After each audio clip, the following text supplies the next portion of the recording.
my mom's doing really well, so yeah. So I know every family goes through different things, and you know, we've had a lot of support from my parents, and everyone was there to support her, and then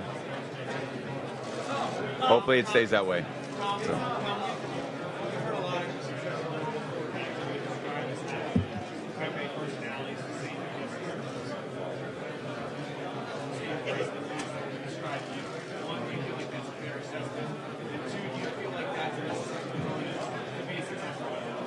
What's a type A personality, just so I want to look that up and then.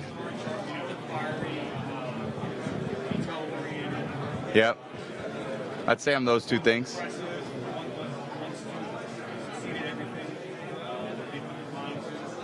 Okay. Does that describe me? In some ways. Not all the time. I mean, I think I've, find a balance between that when I'm competing and when I'm not. So it's not like that 24/7 every single day. It's, I pick my moments, and I'm not trying to win anything today. Just trying to, not trying to win the press conference, just trying to, get ready to go. This is, Sunday's going to be a great game. Hi, nice to see you again. How are you? I remember. That was amazing. I used to power to you from Japanese power. So zazen was small. Is it difference to you?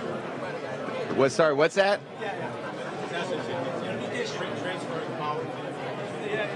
Wonderful. I appreciate it. Thank you. No, why not? Thank you. We had such a great trip. These are great memories. See, me wrestling and sumo? That was a big dude. How's that? No, they were sweatpants. How cool is that?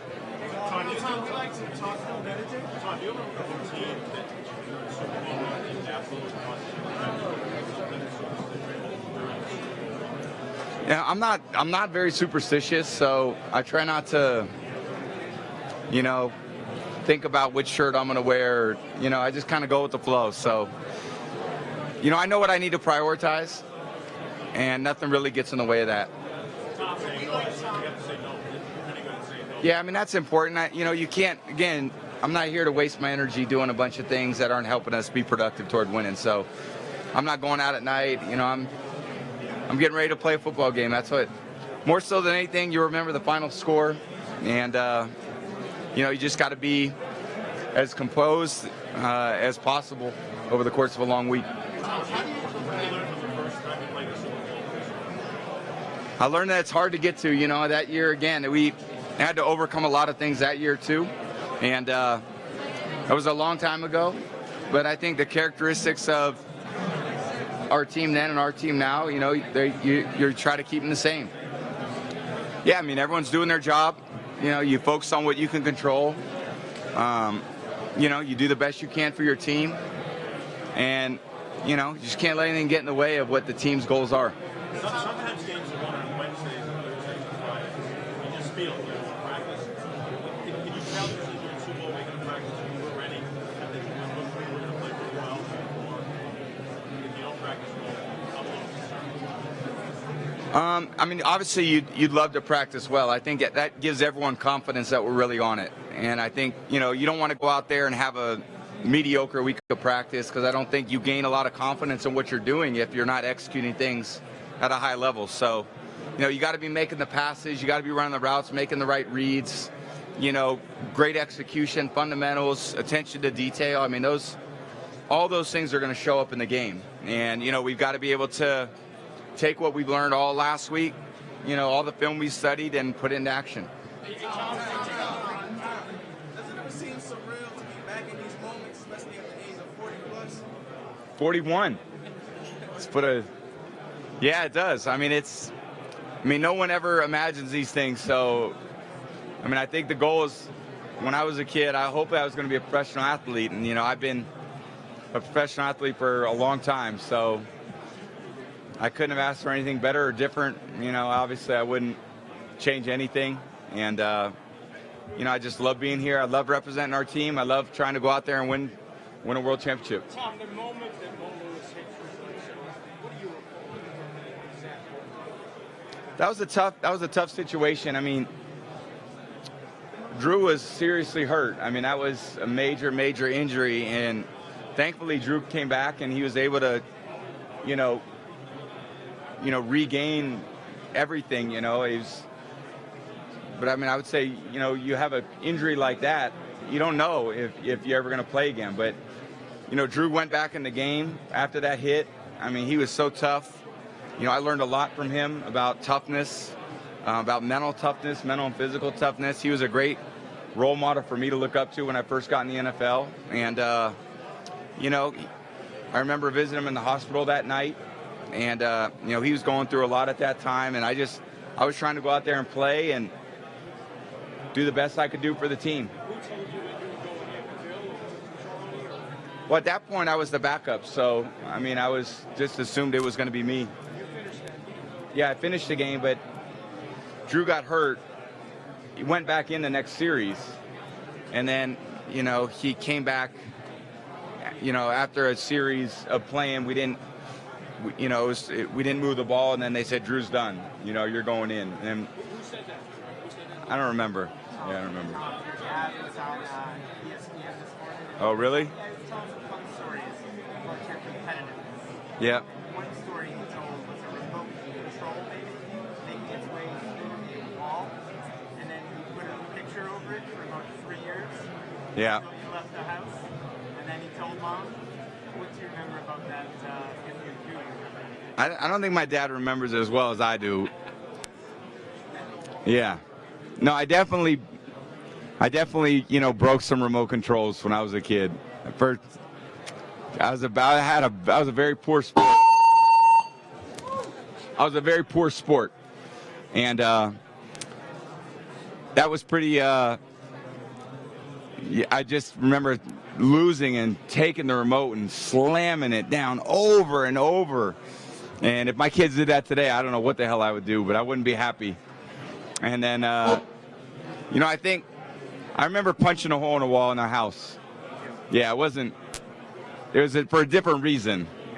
But yeah, that wasn't a video game remote. You said he got you on the golf course, too. You said Yeah, I remember. washes. Yeah, I know. He used to beat me because we bet car washes, and I would have to wash his car if I lost to him, and I lost to him all the time. So I probably still owe him some car washes. But one day we were going up to see the Giants play with my Little League baseball team, and we went up and played 9 holes before the game started. And about the 6th hole, I hit a bad shot, and I took my club, and I just started slamming into the ground. And my dad took me off the course, brought me to the car. He said, if you ever do that ever again, you know, you're never coming up here, and you're never playing. And, man, I was crying. I was so sad, and went to the Giants game, and I think that probably hurt my dad to do that, you know, as a parent, you know. And Did you ever do it again? you know, after the game, he said, all right, we'll go back and we're going to play again, you know. And I learned a great lesson. So What prompted you to punch the hole in the wall? that's a very personal story. I'm not going to.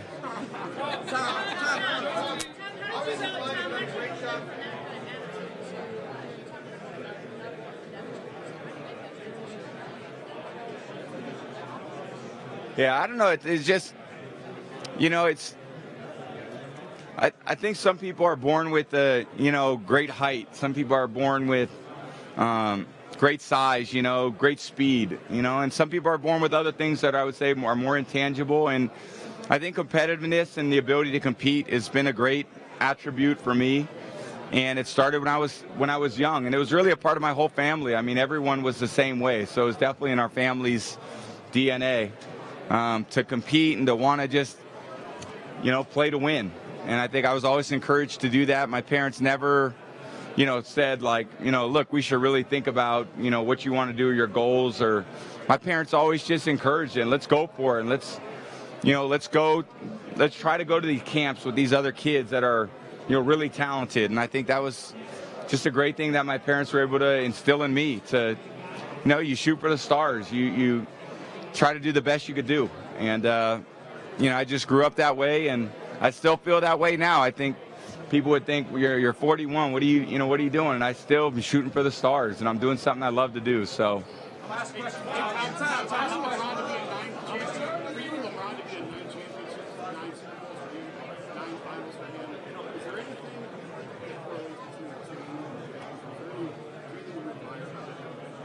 We're similar athletes, LeBron and I, both great size and speed, jumping ability, shooting. Not quite. No, he's a much better athlete than me. I might. I know my wife's going. She asked me the other day if I was going to go. So word spreads fast. I said, word spreads fast. I wrote in pencil in the calendar, so I don't know. It's got to be permanent ink.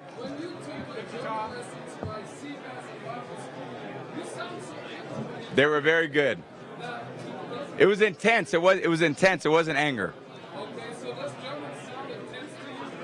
No, I love Germans. See you guys. Thank you. Thanks, everyone. Thank you. Well, as always, it's a great privilege to be a participant in this game, and our team has earned its way here. A lot of hard work. We've had our ups and downs, but ultimately, we're able to earn the spot here, and we're privileged to represent the AFC in this great game, and certainly a great matchup against an outstanding team with the Rams. Rams are extremely well coached, well prepared.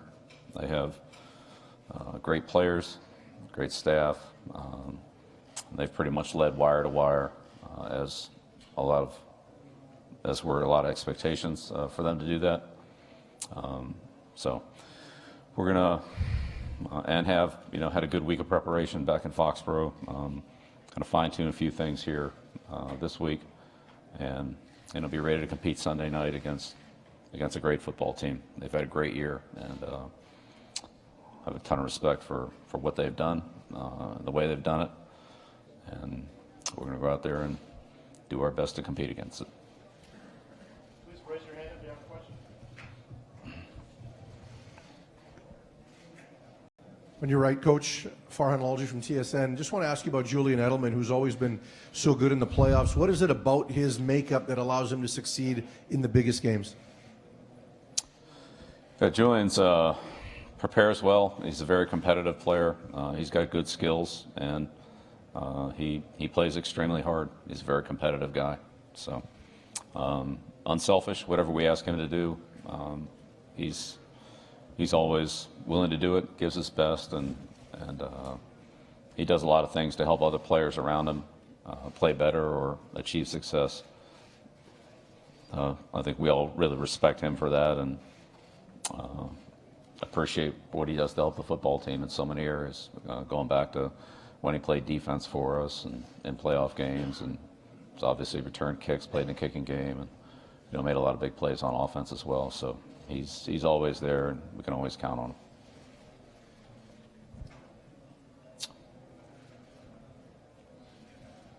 Coach, WAF Boston. It's a kind of a unique question with Great. the social media. Could I come up there and take a selfie with you, Coach? Would that be okay? Yeah, we'll get that later. All right. Is it maybe if I just got in front of the podium and you waved? Next question. The- Next question. Coach, Arturo Carlos for Maxima Avance in Mexico. Coach, what can you tell us about the difference between Sonny Michel and James White, even when they are trying to throw the football to both of the guys?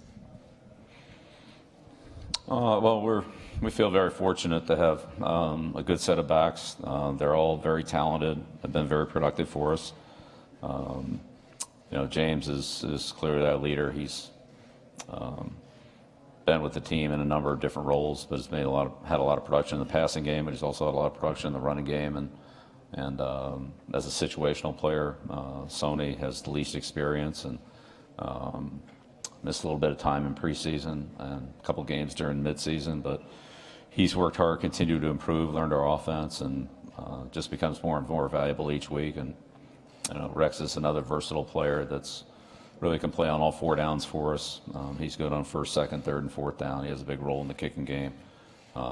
Very dependable player on running plays, passing plays, blitz pickup, just really all the things we asked him to do. So it's a good group, and they've all had a big contribution to our football team. Whichever one's out there, we have a lot of confidence in. Coach, Ciro Procuna, ESPN International. What is the most important attribute that you see in a coach like Sean McVay? Thank you. Well, the most important thing to me is our analysis of the Los Angeles Rams and their football team. And Sean, as head coach, obviously is responsible for the overall team. He's done a great job, and they're a very good football team in all 3 phases of the game. His style and so forth, you'd have to ask the Rams about that. I'm not really sure. I see a good football team out there that's been consistently good for the 2 years that he's been there. They've led the league in scoring over that period of time.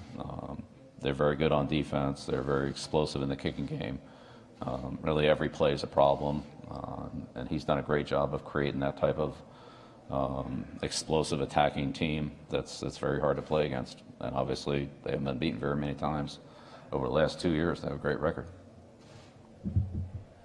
Would you address the struggles of some of your proteges as head coaches, specifically Matt Patricia, as I am from Detroit? Yeah, no, I'm here to talk about the Patriots and the Rams, and that's what our job is this week, is to get ready for the Rams. I think Matt's a great coach. I think he does a great job. He did a great job for me. He's very smart. He understands football. He's an excellent teacher. But really, I'm here to talk about the Rams. Bill, to your left here. How would you describe the work that Dante Scarnecchia has done with Trent Brown this year to allow him to mix in with a group that's played a lot of football together and have the kind of season that he's had? Yeah, well, Dante, as always, does a great job with the offensive line. He's a very good teacher, a very good fundamental teacher, and he helps each individual player. But Dante's greatest strength is his ability to get the entire line, and that sometimes includes tight ends, fullbacks, running backs, and even quarterbacks, to think together, to see things consistently in the same manner, so that we can all operate as a team. And so the individual fundamentals are very important. I don't want to minimize those, but ultimately having everybody doing the right thing consistently together as a unit is what really drives the train. And Dante does a great job of that, as he always does. So Trent's a key component of that, but if the offensive line doesn't work together and doesn't function as an entire unit, but rather as 5 independent contractors, I don't think they're going to have much success when they can work together collectively. That's when the strength is the greatest. Sure. Has there been anything from last year's Super Bowl specifically that you've used in your preparation for this Sunday?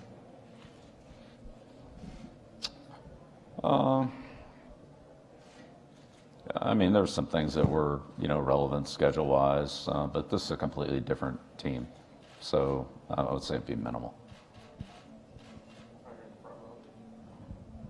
Hello, Coach. Federico Olvera, Radio 13, Mexico City.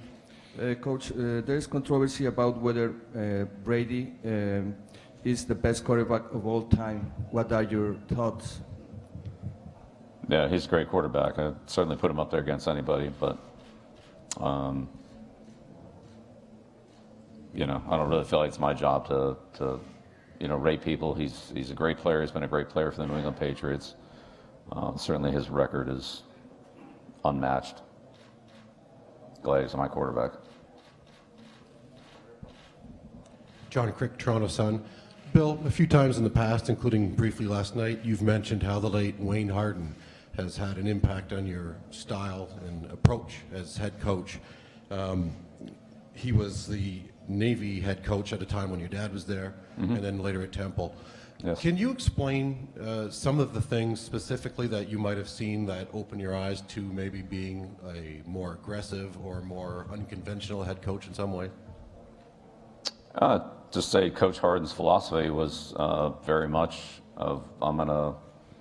he was going to look at things. If he saw something that he felt was would help the team and was productive, then he would do it regardless of maybe what the conventional thoughts were at that time and what was traditional. He was willing to, again, run plays and train and do things that were, I would say, a little bit off the beaten path. And having talked to other players who specifically played for him, like Tom Lynch, like Roger Staubach, like people like that, they confirmed that. And, I saw that not only when he was at Navy, but then, as you mentioned, when he went to Temple, not just offensively, but in the kicking game and defensively. And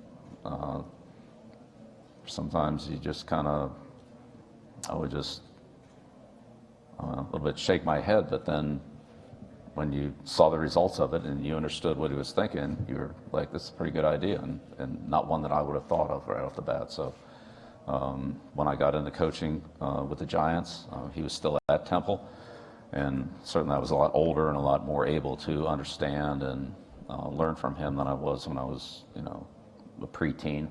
And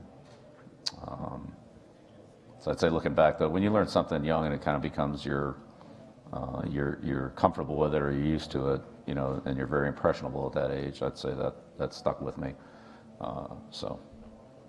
I'd go to the Garden State Bowl against Cal as an example of that game, of things that he would do. So that would be an example of it. Okay. Yes. Hi, Bill. Hi. What have you discovered over the years about kind of the science behind roster building, not just adding the right guys, but doing so at an optimal time? Well, that's a great question.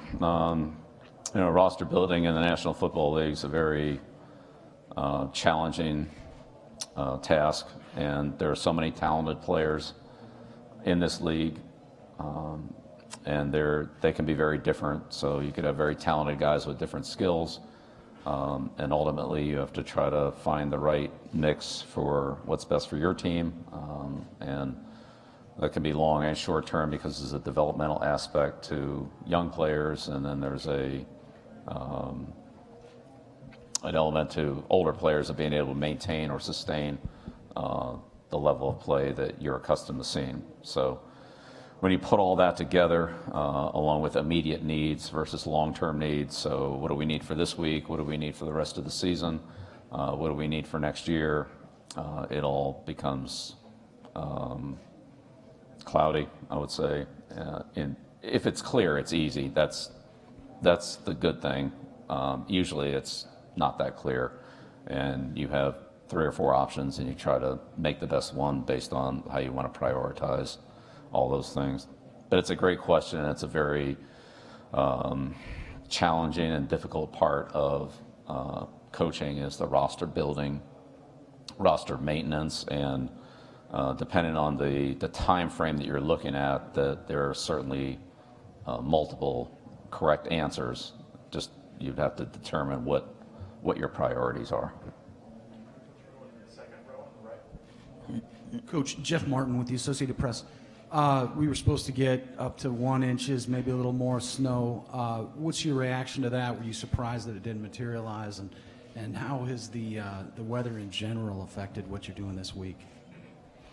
All right, I've been outside of this building today, so I couldn't tell you if it was going to be 8 feet of snow out there, it could be 95 degrees. I have no idea. Sorry. Hi, Bill, from SEN Melbourne, Australia. G'day. It's Hi. great to be here. Just in terms of the Things roster. on the other side of the world. Yeah, pretty good. It's summer, about 100 degrees right now. Okay. Yeah, the opposite of this. Yeah. Thanks for your time. I just want to touch on, you were just speaking about the roster. What is the key to recruiting players and personnel in your staff that will remain loyal? We always see that people struggle to leave you if they do, in fact, advance somewhere else. So what's the key to recruiting loyal personnel? Well, I think it's like any other, when you're talking about coaching staff or players. Well, they're a little bit different, but it's regardless of, it doesn't make any difference. I mean, ultimately, every relationship is built on respect and trust. So as in a long-term relationship, you might be in a short-term relationship for other reasons, but long-term it's trust and respect. So I'd say the people that have been with me for a long time, that there's a mutual level of trust and respect. And in some situations, when people have opportunities that are better than the ones that I can provide, which is the case from time to time, then I certainly would not try to impede those people from advancing their careers as players or coaches when they have a better opportunity that I can't compete with. So I understand that. I've been in that situation myself, and I think that's just fundamentally the right thing to do. Coach, we're going to go in the middle right here. Okay. Hi, Coach. I'm Yes. a reporter from China. So this Super Bowl Sunday is also the Chinese New Year. I just kind of wonder, can you just say Happy Chinese New Year to all your fans in China? Right now, I think China had like 30 million NFL fans. 29 million of them are Patriots fans. So you have a huge base in that country. And also another question, I mean, I got it from a lot of Patriot fans in China. They really care about your retirement plan. They wonder, can you just, make some pledge as Tom Brady did yesterday? He said he will play until 45. Can you just tell all the fans you will stay here for another 2, 3, 4, 5 years? Thank you very much. Well, I certainly appreciate the support from our Patriots fans in China. That's awesome. And yeah, right now I'm really just focused on trying to help our team do the best job I can to prepare our team for the Rams. And I'm not going to really worry about anything else besides that. I've hit the 45-year-old milestone myself as a coach, so long past that. But as far as the future goes, right now the future for me is Sunday night against the Rams. Just a few more questions. We're going to start there in the back. Patrick Izumi, Pro7 Germany. No worries, I'm not going to ask you about Sebastian Vollmer. It's a football question. Now the Rams. Sebastian Vollmer is football. That's. Yes, but I got a football question for you as a defensive guy. Now the Rams like to insert their receivers in a running game, just like fullbacks almost. Now does that create any headache for you as far as playing man coverage against it? Well, it creates a lot of problems. That's why they do it. One thing about the Rams, everything they do creates problems. So Coach McVay and his staff do an excellent job of making things difficult on the defense. That's one of the many things they do that creates problems. It creates an extra gap, and it puts the player in close proximity to do other things, run crossing routes, run reverses and misdirection plays like they've done with Woods a number of times this year. Add another gap into the running game that you have to account for defensively, man or zone. So again, all the things they do, they don't do them to be friendly to the defense. They're very inhospitable to the defensive coaches and players. They make it tough. They have a great game plan. They have great schemes, and all their tactics are provide another degree of difficulty for the opposing defense. Coach, we're just going to do 2 more questions. They're both on this side of the room. Starting in the first row. Hi, Bill. I know you wouldn't need any football history lessons from someone like me, so I'm sure you're aware that for 25 years, the team that lost the Super Bowl hasn't been able to make it back the following year. I talked to some of your players, and they gave you a lot of credit for maintaining a sense of normalcy and just getting to work every day, and that's how they got back here. What have you seen from your players, this group of players, that they've been able to get back here a year after last year?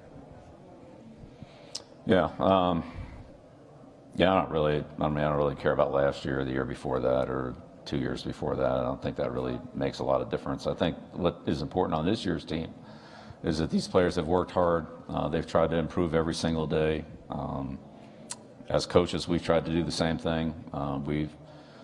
Each year, I think your team is comprised of obviously different players. You face some different opponents, and you evolve into a slightly to maybe moderately different team than you were the year before. And that's the case this year. That's really the case every year. So we've tried to adapt and adjust to our strengths and weaknesses, our opponents, and try to find the right combination to make our team the best that we can. And our players have embraced that. They've been asked to do a lot. They've been asked to do some things differently from what they're used to doing them, but they've tried to make those changes because they see it's for the betterment of the team. And I really respect and appreciate their attitude, their work ethic, their physical and mental toughness, and their resiliency. Everything doesn't always go perfect or right, but we go back to work, we try to correct it, we try to fix it. Sometimes we have to change it and try to get it better the next time. And they've done that relentlessly since the middle of April last year. Minus the month break we had there in June and July, but since the middle of April, we've been really demanding those type of things from them on a daily basis, and they've responded day after day, week after week, month after month. So I have a ton of respect for the individuals and collectively the different units as they've tried to do that. Last question, second row. Hey, Bill, Wyatt Vaughn with JR NOLA. Do you feel like Tom kind of pioneering the underdog mentality for your team has kind of brought a new form of motivation to your team?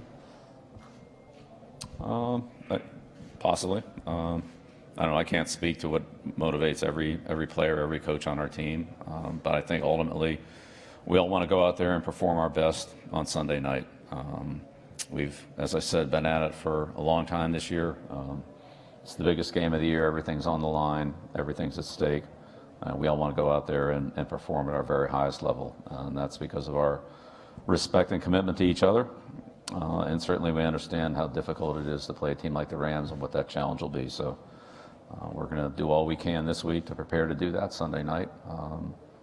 I know we're going to go out there and perform at try to perform at our very best level, and we know that's what it's going to take.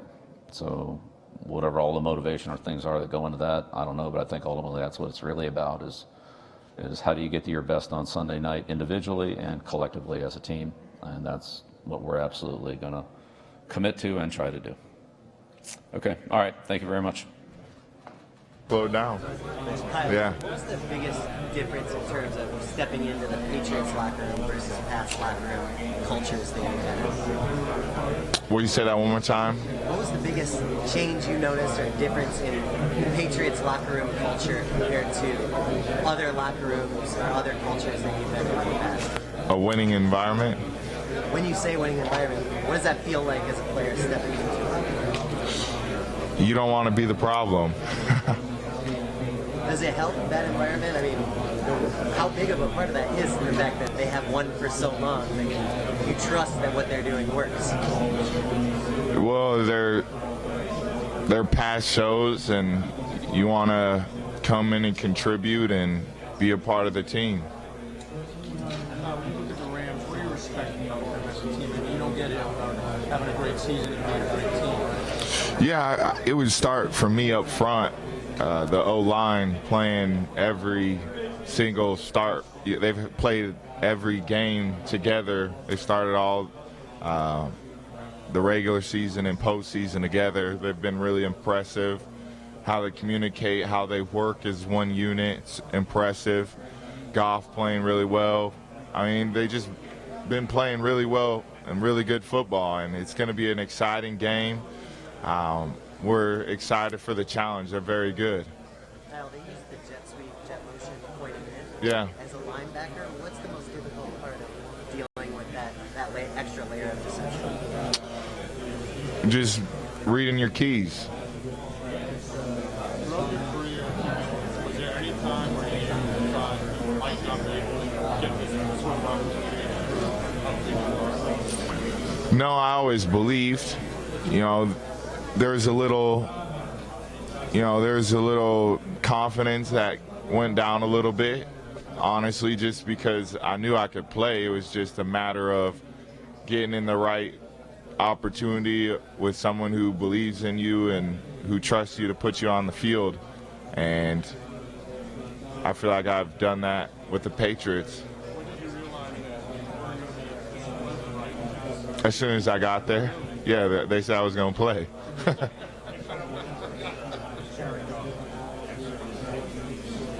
Oh, you can't pinpoint one thing. He does a lot of things really well. Kyle, can you talk about what the locker room is like at 9-5 after 2 tough losses moving forward? 9-5? You said 9-5? That's pretty good, right? Well, there you go.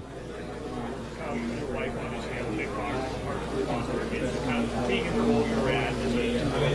Yeah. How was that meant to you to have such an impact on those kids? I like that question. Anytime I can talk about other things besides football, I like that. You know, honestly, my foundation that my wife and I have built from the ground up has been everything we could have asked for and more.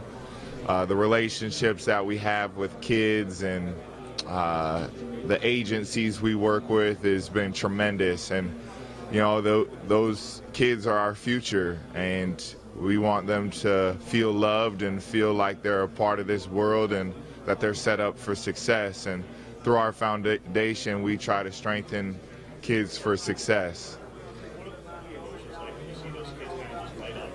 Yeah.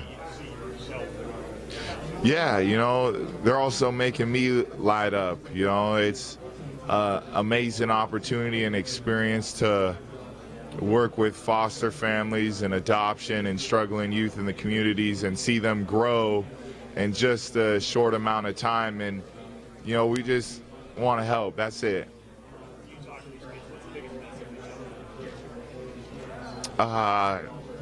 There's so many, but if there's one, I would just say no matter what your situation is, hard work equals success. Just keep grinding it and grinding it and grinding it, and you know, something is bound to happen. I always tell people about my second chance, and I was given one, and I'm a second chance kid for sure. And I just kept grinding and grinding, and now I'm able to say I've played in 3 Super Bowls, which is wild. Yeah, thank you. I appreciate those questions. What does it mean to you, this group of guys, to be here this season? I mean, as friends, I know as players, you guys respect each other. You always have company to win. What does it mean to be with these guys and have this opportunity? You know, it's awesome. It really is. Just what guys go through on the field and off the field that no one really knows about but the guys in that room, and to see the determination and the mindset they have each and every day, and the focus, the laser focus is really impressive, and just glad to be a part of it and with the group of guys I'm with. It's fun. I love and I enjoy going to work with guys. You know, you got the twins, the McCourtys, they're a riot. You know, Deron Harmon, Trey Flowers, and then on the opposite side of the field, you got Tom and my guy Robbie G. I enjoy going to work with those guys and going out and playing football. It's fun. It really is. Wrestling, head for a big game. How do you sleep? Do you sleep like this, or up and down? What will it be like this Saturday? I sleep like 2 hours. Really? Nah, I'm kidding. I get a full night's rest. I try to listen to Goose Football music and relax. Can you talk about game planning for 2 running backs, Todd Gurley and C.J. Anderson, and if anything changes depending on who's right now? I'd say the main focus is just playing our gapped assignments and executing the play call at a high level. I don't know if it's necessarily worried about who's in and who's out, because they're both really, really talented and really good football players. Hold on. Yeah. How much better are you now than when you came? Or are you the same? You know, I always feel like I get better each and every year, just because that's the mindset I have. I always want to get better. I hope I'm not the same player as I once started, because that means I'm not progressing. So I truly want to get better as a player in everything I do. But, you know, that's for the offseason. I'm still playing games right now, focused on the Rams. What do you say? You think?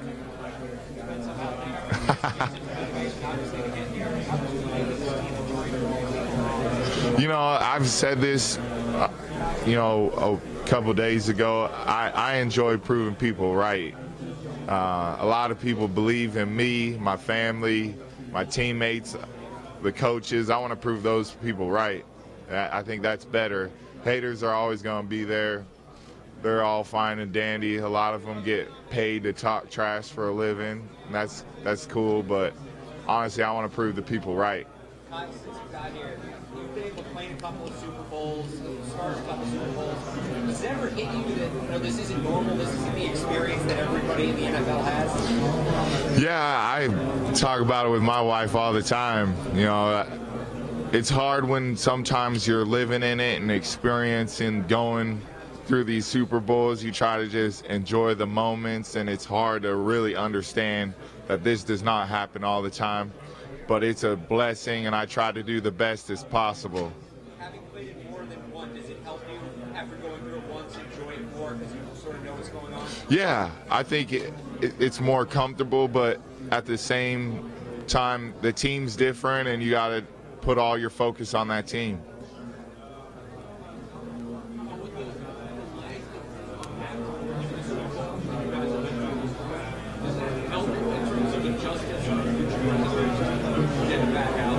I wish we didn't have a break. But what you want to do in terms of making adjustments, is ahead of time, That's a good question. I think it's just how the game's going. It could be good and it could be bad, you know. There's times where it's been bad and there's times where it's been good. So, yeah, I'd say it's a fair question. I feel like it's good either way. My dad was so involved in my brother and I's life. He was there for everything, whether it was him coaching our basketball team, him coaching our youth baseball teams, soccer teams. When he knew nothing about soccer, he just made the effort to always be present. And I think that's what, above all things, that's what I appreciate the most, is that he was a father first.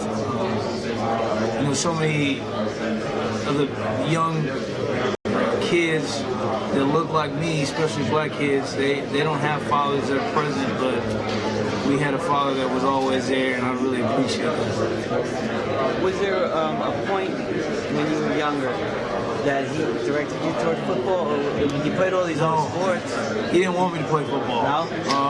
I think that there were two reasons for that. He didn't want us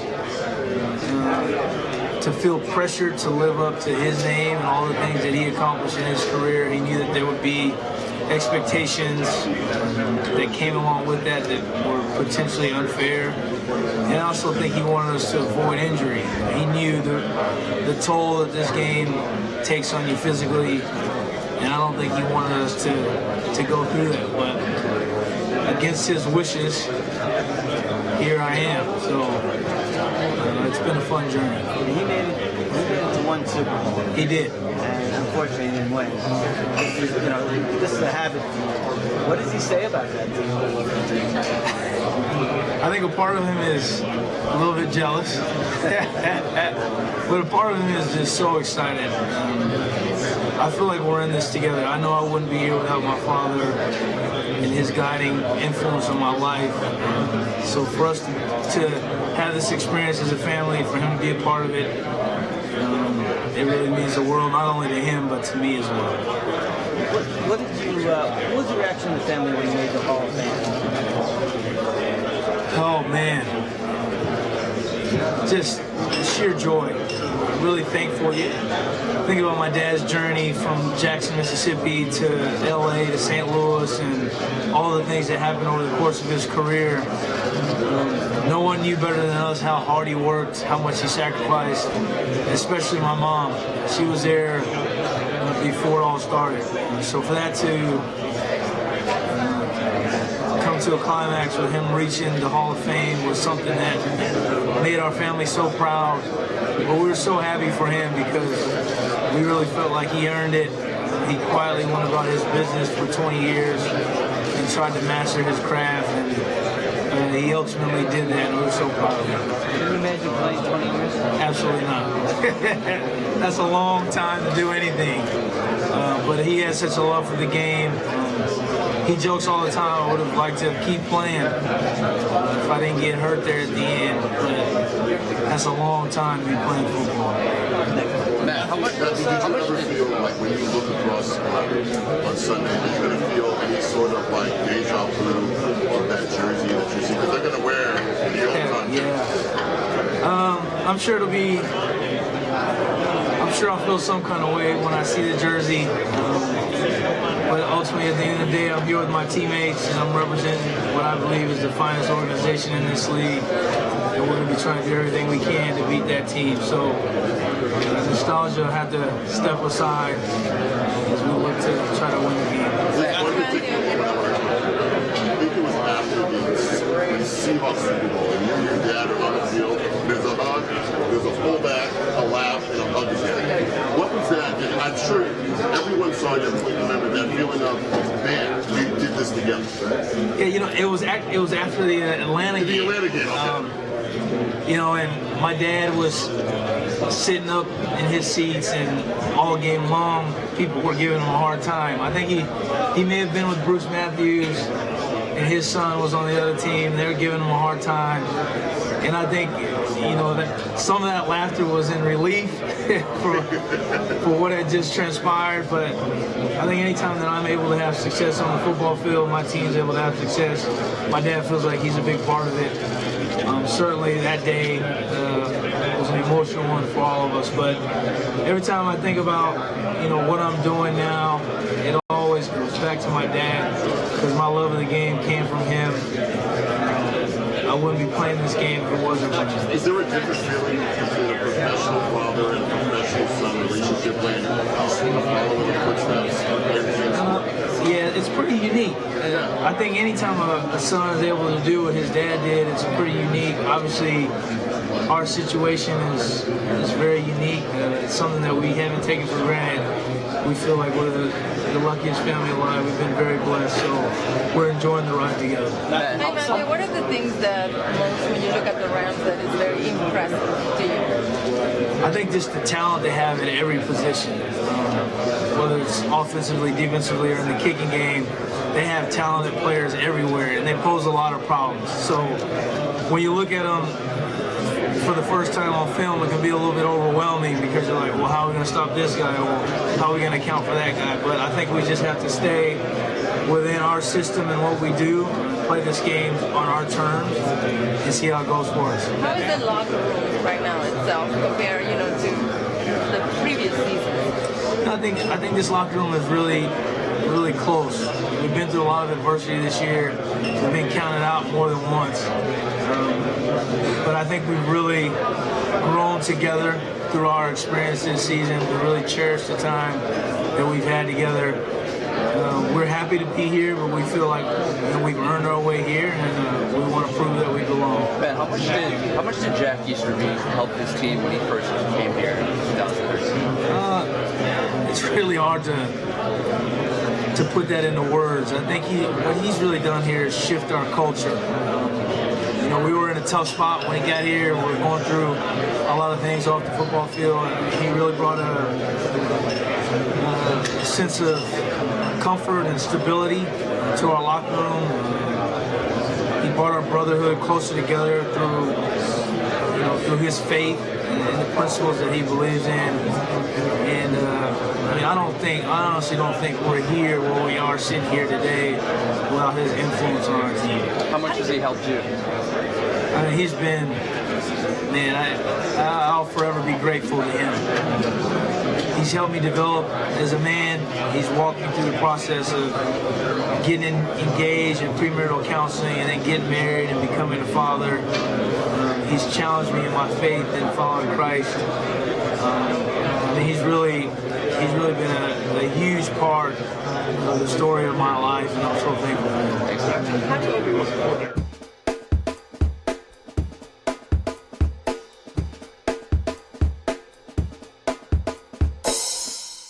All right. right, welcome to Patriots Unfiltered. Good, I Fred. got that right. Good. We're coming Good, to you Fred. live from Sidebar in Atlanta, Georgia, downtown.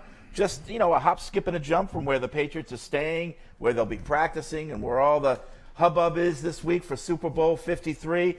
We got Paul Perillo, we got Andy Hart, from Patriots Now, Eric Scalavino. Patriots right now. Yeah. So you got the radio show right, Right, the TV show wrong. It's all 50-50. I'm in the ballpark. You are. That's okay. You are, You're Fred. the boss, so it doesn't matter. All right, we're going to be here for the next 2 hours talking Patriots. We're taking your calls at 1-855-PATS-500. We're going to be taking your emails at webradio@patriots.com. And so we've got a lot to talk about, guys, because last night was opening night. And traditionally, that's the night where it's a little loose.